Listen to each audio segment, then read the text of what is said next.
ప్రపంచ దేశాలను యుద్ధ మేఘాలు కమ్మేస్తున్నాయి. జరుగుతున్న పరిణామాలు చూస్తుంటే మూడో ప్రపంచ యుద్ధం తప్పదా, అతి త్వరలోనే ఉందా అనే ప్రశ్న ఖచ్చితంగా వస్తుంది. ప్రతి దేశంతోనూ గిచ్చి మరీ కయ్యం పెట్టుకుంటున్నాడు ట్రంప్. తాజాగా ఇజ్రాయెల్ ప్రధాని నెతన్యాహుకు వార్నింగ్ ఇచ్చారు. ఖతార్ మా మిత్ర దేశం ట్రంప్ చేసినటువంటి వ్యాఖ్యలు ఇప్పుడు చర్చనీయాంశంగా ఉన్నాయి. ఖతార్తో జాగ్రత్తగా ఉండకపోతే తీవ్ర పరిణామాలు ఉంటాయంటూ హెచ్చరిస్తున్నారు ట్రంప్. ఇటీవల ఖతార్లోని దోహాలో దాక్కున్నటువంటి హమాస్ నేతలపై దాడులు చేసింది ఇజ్రాయెల్. మనందరికీ తెలిసిందే. గాజాలో కాల్పుల విరమణకు సంబంధించి అమెరికా ప్రతిపాదన మేరకే, ఇది ఇక్కడ చాలా కీలకమైన విషయం, అమెరికా ప్రతిపాదన మేరకే గాజాలో కాల్పుల విరమణ కోసం చర్చించడం కోసం సమావేశమయ్యారు హమాస్ నేతలు. ఎక్కడ? దోహాలో సమావేశమయ్యారు. ఈ నేపథ్యంలో సమ్మిట్ ఆఫ్ ఫైర్ అనే పేరు పెట్టుకొని ఇజ్రాయెల్ వెళ్ళి వాళ్ళ మీద దాడులు చేసింది. ఎవరు చెప్తే అక్కడ సమావేశం పెట్టుకున్నారు? అమెరికా చెప్తే. దాడులు చేసిందేమో అమెరికా మిత్రదేశమే. మళ్ళీ ట్రంప్ వచ్చేసి ఇక్కడ ఇజ్రాయెల్కు వార్నింగ్ ఇస్తున్నారు.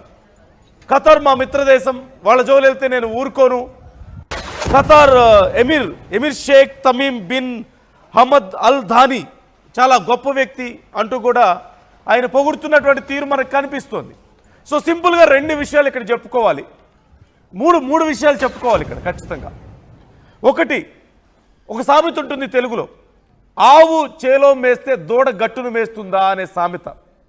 ఎందుకు ఈ సామెత చెప్పుకోవాల్సి వస్తుంది అంటే, ట్రంప్ ఎలాగైతే చేశాడో ట్రంప్ను ఫాలో అవుతున్నటువంటి మిత్రదేశాలు, ట్రంప్ దగ్గర సపోర్ట్ తీసుకుంటున్నటువంటి మిత్రదేశాలు కూడా అలాగే చేస్తున్నాయి. ఎవరైనా శాంతి కాముకులు ఇతర దేశాలను బెదిరిస్తారా? రష్యాకి ఉక్రెయిన్కి నేను శాంతి ఒప్పందం కుదురుస్తానని చెప్పినటువంటి ట్రంప్ రష్యాని లేపేస్తా 50 రోజుల్లో అని చెప్పి మాట్లాడాడు. రష్యాతో వ్యాపారం చేస్తున్నందుకు మిత్రదేశమైన భారతదేశం మీద కక్ష కట్టాడు. అనరాని మాటలు అన్నాడు భారతదేశాన్ని. మన ఇంటర్నల్ మ్యాటర్స్ మాట్లాడాడు. మన మీద టారిఫ్లు వేశాడు. మనకు ఉద్యోగాలు ఇవ్వద్దన్నాడు. మన దగ్గర కంపెనీలు పెట్టొద్దన్నాడు. ఎందుకు? కేవలం రష్యా దగ్గర వ్యాపారం చేస్తున్నందుకు. రష్యా మీద కోపం ఎందుకు? తన మాటలు వినట్లేదు. యుద్ధం ఆపేయాలి. యుద్ధం ఆపేయాలంటే ఏం చేయాలి? చర్చలు జరపాలి. చివరికి చేసింది ఏంటి? చర్చలు జరపడమే కదా. మరి ముందు ఎందుకు బెదిరించాలి రష్యాని? 50 రోజులు ఆపకపోతే నీ అంతు తేలుస్తా, 50 రోజులు కూడా వేసి నీకు 20 రోజులు ఆపకపోతే నీ సంగతి తేలుస్తా అని చెప్పి ఎందుకు బెదిరించాలి? యుద్ధాన్ని నిజంగా చర్చలతో ఆపేవాళ్ళు బెదిరింపులకు పాల్పడతారా? ఇప్పుడు ఎందుకు ఈ సామెత చెప్పుకోవాల్సి వచ్చింది? ఆవు చేలో మేస్తే దూడ గట్టును మేస్తుందా అని. ఇజ్రాయిల్ అనేది ఖచ్చితంగా అమెరికాకి మిత్రదేశమేగా. అమెరికా సపోర్ట్తోనే యుద్ధాలు చేస్తుందిగా. ఎక్కడికి వెళ్తే అక్కడ నానా రకాల యుద్ధాలు చేసి గందరగోళం చేస్తున్నారుగా. మొన్న ఇరాన్తో జరిగినటువంటి యుద్ధంలో అమెరికా సపోర్ట్ ఎంత ఉందో మనం చూసాంగా. సో ఇప్పుడు ఎందుకు చెప్పుకోవాల్సి వస్తుందంటే, అమెరికానే చెప్పింది శాంతి ఒప్పందం చేసుకోవాలి, మాట్లాడుకోవాలి అని చెప్పి అమెరికాలో గాజాలో కాల్పుల విరమణకు సంబంధించి మాట్లాడుకోండి అని చెప్పారా? వాళ్ళు దోహా వెళ్ళి కూర్చుంటే ఇజ్రాయెల్ ఏం చేసింది? దొరికింది కదా అవకాశం అని చెప్పేసి వాళ్ళ మీద దాడి చేసింది. అది శాంతి ఒప్పందాల కోసం వెళ్తే ఎవరైనా దాడి చేస్తారా? శాంతి ఒప్పందాల కోసం కూర్చొని మాట్లాడుకుంటుంటే అది కూడా అమెరికా మిత్రదేశం మీద వెళ్ళి దాడి చేయటం, అమెరికాకి కనీసం చెప్పకుండా, ఏ సమాచారం ఇవ్వకుండా. ఈ బుద్ధి ఎవరిది? ఎవరి దగ్గర నుంచి నేర్చుకున్నారు? ఇదంటే అమెరికా దగ్గర నుంచి నేర్చుకున్నారు. సొంత వాళ్ళని థ్రెటన్ చేయడం, లేదంటేనేమో మేము శాంతి కాముకులు అంటూనే బెదిరింపులు చేయడం, లేదంటే దాడులు చేయడం. ఇవన్నీ ఎవరు చేస్తున్నారో మనకు తెలియదా? ఓ పక్క ఉక్రెయిన్కేమో ఆయుధాలు సప్లై చేస్తున్నారు, ఇజ్రాయెల్కి మద్దతు ఇస్తున్నారు, ఇరాన్ మీద దాడి చేస్తున్నారు. ఇరాన్ మీద అమెరికా అసలు ఎందుకు దాడి చేయాలి? రష్యాని ఎందుకు బెదిరించాలి? ఆ భారతదేశం విషయంలో ఎందుకు కయ్యం పెట్టుకోవాలి? ఇవన్నీ ఏంటి? శాంతి కాముకులు చేసే పనులేరా? మరి మీ దగ్గర నుంచి మీ ఫ్రెండ్స్, మిమ్మల్ని ఫాలో అయ్యే వాళ్ళు ఏమి నేర్చుకుంటారు? ఇప్పుడు ఇజ్రాయెల్ చేసిన పని అదే కదా. శాంతి చేసుకుందాంరా బాబు అని వాళ్ళు చర్చలు చేసుకుంటుంటే, అది కూడా అమెరికా పిలిస్తే అమెరికాకి చెప్పకుండా అమెరికా మిత్రదేశం మీద ఇజ్రాయెల్ వెళ్ళి దాడి చేసింది. ఇప్పుడు మళ్ళీ ట్రంప్ ఏం చేస్తున్నాడు? ఇన్ని రోజులు వెనకేసుకొచ్చినటువంటి ఇజ్రాయెల్కి ఇన్ని రోజులు ఆయుధాలు ఇచ్చి మరీ యుద్ధం చేయించినటువంటి ఇజ్రాయెల్కి మళ్ళీ ట్రంపే వార్నింగ్ ఇచ్చినటువంటి పరిస్థితి కనిపిస్తుంది. ఏంటి ఈ గందరగోళం? ఇంకో పక్క భయం. ఇక్కడ మరొక ముఖ్యమైన భయం ఏంటంటే, ఎప్పుడైతే ఖతార్ మీద దాడులు చేశారో, గతంలో ఇరాన్ మీద దాడులు చేసినప్పుడే పెద్ద చర్చ జరిగింది. ముస్లిం కంట్రీస్ అన్ని ఏకమవుతున్నట్లుగా కొన్ని సంకేతాలు కనిపించాయి. మరోపక్క ఇప్పుడు ఖతార్ మీద దాడి చేస్తే వాళ్ళందరూ ఎక్కడ ఏకమవుతారో అన్న భయం ట్రంప్లో మొదలైంది. ఇటు ఇజ్రాయెల్కి ఆ భయం ఉంది. ఈ నేపథ్యంలోనే ట్రంప్ కొంచెం జాగ్రత్త పడ్డాడు.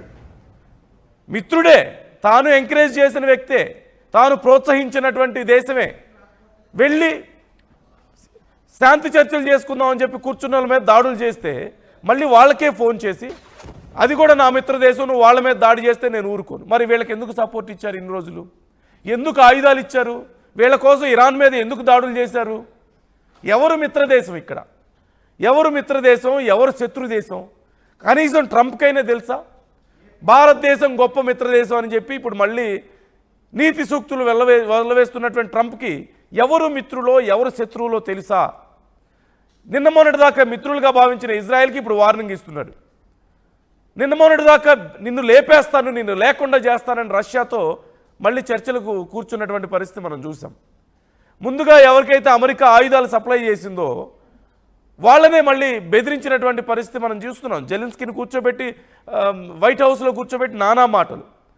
ప్రపంచ దేశాలను నేను లేకుండా చేస్తాను, భారతదేశం మీద అణుబాంబు వేస్తాను, సగం ప్రపంచాన్ని నాశనం చేస్తానన్న టెర్రరిస్టులని వైట్ హౌస్లో కూర్చోబెట్టి రాచమర్యాదలు చేస్తారా? నిన్న మొన్నటిదాకా ఆయుధాలు ఇచ్చి మీరు సపోర్ట్ ఇచ్చినటువంటి ఇజ్రాయెల్ని ఇప్పుడు బెదిరిస్తారా? ఖతార్ నా మిత్రదేశం అంటారా? మీరే ఉగ్రవాదులు కూర్చోబెట్టి మీరే శాంతి చర్చలు చేసుకోండి అంటున్నారుగా. ఇజ్రాయెల్ ఎప్పటి నుంచో దాడులు చేయడానికి ట్రై చేస్తుంది కదా హమాస్ నాయకుల మీద, నేతల మీద. వాళ్ళని కూర్చోబెట్టి మీరే చర్చలు చేయమన్నారు కదా.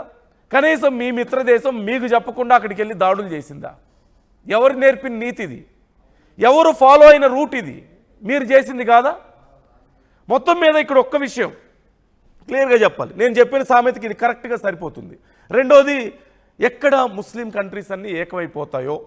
ఓ పక్క ఇరాన్ మీద దాడి జరిగినప్పుడు కూడా ఇలాంటి పెద్ద చర్చ జరిగింది. ఇప్పుడు వెళ్ళి ఖతార్ మీద దాడి చేశారు. మరి ఊరుకుంటాయా కంట్రీస్? అరబ్ కంట్రీస్ కూడా దీని గురించి ఆలోచిస్తాయి కదా. ఈ నేపథ్యంలో ఎక్కడ వీళ్ళందరూ ఏకమైపోతారో, ఇప్పటికే ఆల్రెడీ సగం ప్రపంచం ఏకం చేసేసింది భారత్తో పెట్టుకుంటే అనవసరంగా. చైనాను, రష్యాను, ఇతర బ్రిక్స్ దేశాలన్నీ ఒకటైపోయాయి. డాలర్ ఎక్కడ పడిపోతుందో అని భయపడుతున్నటువంటి ట్రంప్కి ఇజ్రాయెల్ దాడులు చేసేసరికి ముచ్చమటలు పట్టిపోయి ఇప్పుడు నువ్వు ఎంత ధైర్యం ఉంటే దాడి చేస్తావు ఖతార్ మీద, నీ సంగతి తేలుస్తానని చెప్పేసి తన సొంత మిత్రదేశం అయినటువంటి ఇజ్రాయెల్ మీద, తాను పెంచి పోషించినటువంటి ఇజ్రాయెల్ మీద ఇప్పుడు ఆయనే సీరియస్ అవుతున్నటువంటి పరిస్థితి మనకు కనిపిస్తుంది. ఇక్కడ మూడో అతి ముఖ్యమైన విషయం నేను ఇంతకుముందు కూడా మెన్షన్ చేశాను. ఎవరు మిత్రులో ఎవరు శత్రువులో అమెరికా తేల్చుకోలేకపోతుంది. ఈరోజు మిత్రులైన వాళ్ళు రేపు శత్రువులు అవుతున్నారు, ఈరోజు శత్రువులైన వాళ్ళు రేపు మిత్రులు అవుతున్నారు.